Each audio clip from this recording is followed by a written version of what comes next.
You might be training calisthenics, already have some experience on the bars, and genuinely believe that this is the only real way to train, because obviously only the exercises you do on the playground build an athletic physique and real strength.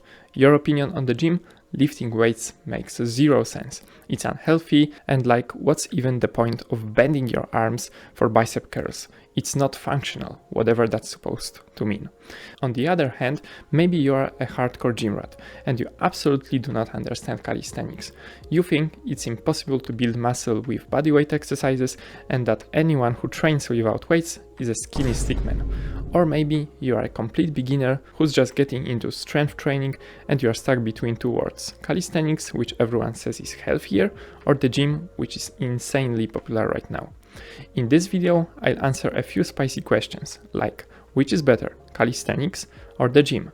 What are the biggest myths about strength training? And can you actually build muscle with calisthenics? Let's start with the big question. What is objectively better, calisthenics or weights? And the answer is neither. Guys, let everybody train how they want. If you want to bench 150 kg, go for it. Train that way. You will build a physique most people can only dream about, especially if you keep your body fat low and get brutally strong. But if what excites you more is pull-ups, front levers, planche and combos, then train for that. And nobody has the right to say that one is better than the other, because they are simply two different things. Train what you enjoy. And if you can't decide, I'll show you later how to combine both words. Now let's talk about building muscle. One of the biggest pieces of nonsense I keep hearing online is that calisthenics doesn't build muscle. People who say that usually have zero understanding of how the human muscular system works. Let's compare two exercises that I always say are basically twins, one from the gym and one from calisthenics. Based on this comparison, you will understand how the body works and how progression happens both with weights and with body weight. Let's take the overhead press. It's a great exercise for shoulders. If you do it standing, you also strengthen your core and overall stability. Now let's say you want to progress in this exercise. In the gym, you've got a few obvious tools. Increase reps or increase the weight. That's the bread and butter of progressive overload. In calisthenics, things work a bit differently because you can't just add weight when you are only using your own body.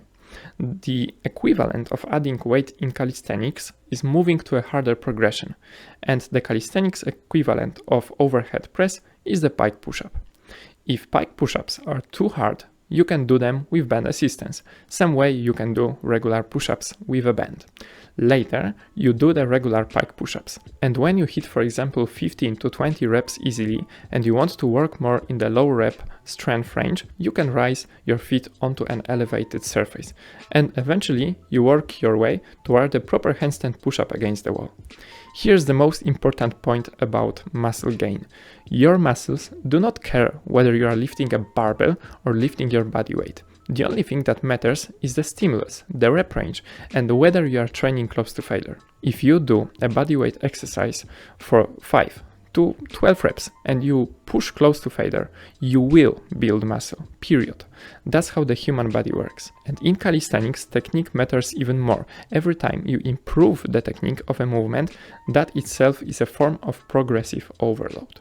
I've trained calisthenics for many years, recently focusing more on weights, and honestly, I don't understand some people. I recently heard an influencer say that calisthenics is better because gym training loads your joints. First of all, calisthenics also loads your joints, and second, that's literally the whole point of strength training. Training doesn't just strengthen your muscle. Your tendons, ligaments, joint capsules, even your bones adapt and become stronger. So yes, the gym loads your joints. And it's good that it does, because otherwise you wouldn't progress at all. And I have a hard time imagining someone doing a planche without putting serious stress on their joints. Now let me give you some practical advice on how to combine calisthenics with weight training. I've got a few ideas for you. First of all, I strongly recommend weighted dips and weighted pull-ups. They are calisthenics exercises, but with extra load. They are compound movements that develop your body evenly, build a clean aesthetic physique without overcomplicated nonsense, and make you insanely strong. You don't have to limit yourself to just these two. Here are a few examples.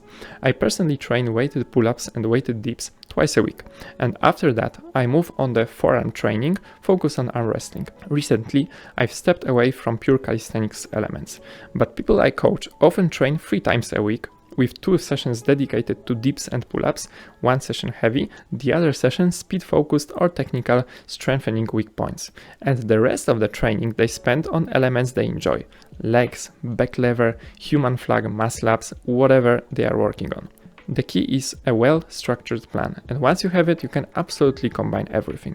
So if you are wondering whether to choose calisthenics or the gym, nothing stops you from doing both. You can pick one as your priority and use the other as a supplement. That's it for this video. I hope you learned something interesting. See you in the next one.